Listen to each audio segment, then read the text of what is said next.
Hello दोस्तों, हमारा FR का एग्ज़ाम ख़त्म हो चुका है और हमारी आधी टेंशन भी ख़त्म हो चुकी है। तो अगर मैं पेपर का रिव्यू की बात करूँ तो जो हमारे एमसीक्यू के क्वेश्चन आए थे उसमें 3 केस स्टडी आई थी और हमारे 3 से 4 क्वेश्चन आए थे एमसीक्यू के जो सिंगल वाले थे। तो इसके अंदर अगर देखा जाए सिंगल क्वेश्चन जो थे थोड़े ठीक थे, ऐसा नहीं था कि मुश्किल क्वेश्चंस थे, तो ठीक थे वो आराम से हम कर सकते थे। और देखा जाए तो हमारी केस स्टडी जो थी, एक केस स्टडी बहुत ही आसानी से सॉल्व हो गई थी, ठीक है? और लेकिन जो दूसरी केस स्टडी थी उसमें थोड़ा-सा जो मतलब मुझे पर्सनली जिसने परेशान किया जिस क्वेश्चन ने, वो एक जो कैश फ्लो वाला था, जो मतलब कि जिसमें नेट प्रॉफिट वाला था, मुझे नहीं पता उसके आंसर एग्ज़ैक्ट क्या है, क्या नहीं है। और मतलब 2 केस स्टडी मेरी प्रॉपर मुझे पता है कि वो ठीक ही गई होंगी। तो मैं बोलूँ तो मतलब आराम से 20 नंबर का तो था डुएबल कि आराम से 20 नंबर लाए जा सकते हैं। जो मुझे पता है कि मेरे तो मतलब आ सकते हैं।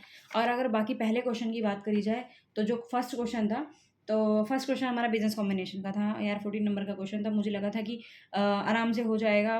चीज़ें थी, कुछ देखी-देखी चीज़ें थी, ऑफ कोर्स मतलब इतनी बार क्वेश्चन कर रखा है, इतनी बार प्रैक्टिस कर रखी है, बट फिर भी बैलेंस शीट मैच नहीं हुई। पता नहीं क्यों कुछ चीज़ें रह जाती हैं। मेरा 450-500 समथिंग का डिफरेंस आ रहा था और मैंने काफ़ी जाकर ढूँढा भी बहुत, और मेरा बहुत ज़्यादा टाइम लग गया इन चीज़ों में। एमसीक्यू में देखा जाए तो मैंने एमसीक्यू में भी काफ़ी टाइम लगा दिया। और क्वेश्चन नंबर फर्स्ट मैंने सबसे स्टार्टिंग में किया था क्योंकि मेरी कमांड अच्छी थी इस क्वेश्चन में।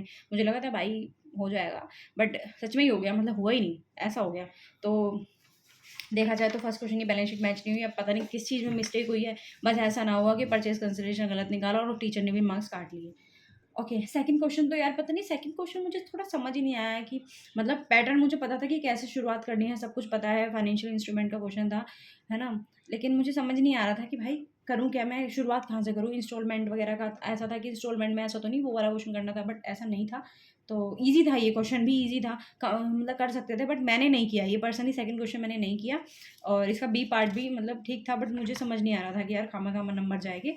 और तीसरा जो क्वेश्चन था, तीसरे क्वेश्चन का जो पार्ट बी था, वो मेरे को आता था क्वेश्चन, वो मैंने किया हुआ था। वही कंटिन्यू ऑपरेशन वाला कि हाँ भाई डिसकंटिन्यू होगा, डाइल्यूटेड होगा या एंटी डाइल्यूटेड होगा, रिपोर्टिंग करेंगे क्या है क्या नहीं है। लेकिन 3 का जो ए पार्ट था उसमें थोड़ा-सा मुझे लगा कि भाई कि मैं अमाउंट क्या लूँ, कैरिंग अमाउंट क्या लूँ, मुझे इसमें थोड़ी-सी प्रॉब्लम आई। हालाँकि किसी को नहीं आई होगी भाई, देखो सबका अलग-अलग है, लेकिन मैंने फिर भी वो थोड़ा-सा अपना दिमाग लगा के करा। अगर क्वेश्चन नंबर 4 की बात की जाए तो क्वेश्चन नंबर 4 काफ़ी अच्छा था, मतलब आराम से मार्क्स उसमें गेन कर सकते हैं हम। फोर्थ मतलब मुझे पर्सनली ठीक लगा क्वेश्चन। अगर मैं क्वेश्चन नंबर 5 की बात करूँ तो ऐसा लगा था क्वेश्चन नंबर 5 नहीं है, ये ऑडिट का क्वेश्चन पूछ लिया, पूरा थ्योरी। और पूरा थ्योरी था, मतलब कि बहुत मतलब अच्छे से कर दिया, फिर भी मैंने पता नहीं अब इसमें क्या ही होगा, क्या नहीं होगा। लिमिटेशन भी पूछी थी एक की, तो बट मेरे को वो क्वेश्चन जो लिमिटेशन वाला था, कि जो सी पार्ट था उसमें 2 क्वेश्चन में से जो एक करना था, उसमें से मुझे वो एक तो समझ में आ नहीं रहा था कि भाई वो क्या करना है, क्या नहीं करना, बट मैंने लिमिटेशन लिखी जो कि मुझे पता नहीं थी। फिर भी मैंने थोड़ा बहुत कर दिया। 6th क्वेश्चन किया, तो 6th क्वेश्चन देखा जाए तो यार एक ब्लॉकचेन के ऊपर तो थोड़ा बहुत हम लिख देते हैं यार।